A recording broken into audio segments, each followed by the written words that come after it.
संजय राऊत हे सकाळ सकाळ पत्रकार परिषद घेतात आणि या पत्रकार परिषदेच्या माध्यमातून ते महायुतीवर, एकनाथ शिंदेंवर, पंतप्रधान नरेंद्र मोदींवर टीका करताना दिसतात। ती सत्तेची मस्ती आणि माज आहे, दिल्लीचे बूट चाटण्याचं त्यांचं काम आहे असं संजय राऊतांनी म्हटलंय। संजय राऊतांनी एकनाथ शिंदेंवर टीकास्त्र डागलाय। फडणवीस नक्की कुणाला वाचवतायत असा खोचक सवाल सुद्धा राऊतांनी केलाय। तर अजित पवार की वाल्मिक कराडला वाचवलं जातंय असं म्हणत संजय राऊतांनी हल्लाबोल केलाय।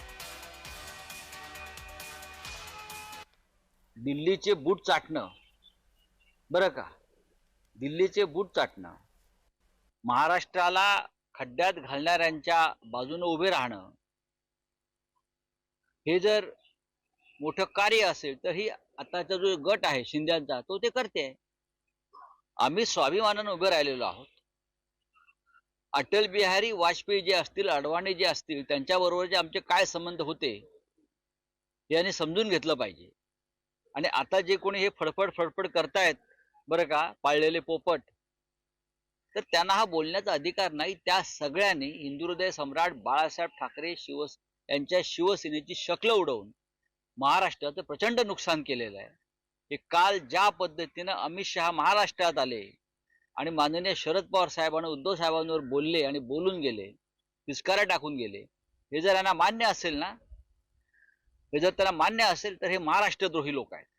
आज फक्त हातामध्ये सत्ता आहे, पैसा आहे, म्हणून त्यांची ही मस्ती चाललेली आहे।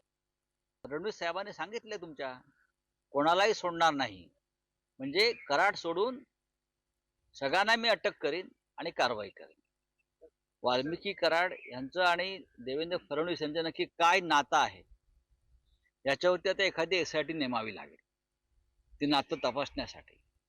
आणि कोणासाठी देवेंद्रजी हे करतायत, पाठीशी घालतायत, हा एक रहस्याचा विषय। कोणाला अजित पवारांना वाचवतायत की त्यांच्या मंत्रिमंडळातील आणखीन एक बीडचे मंत्री आहेत मुंडे, त्यांना वाचवतायत की अजून काही रहस्य आणि गुपित आहे?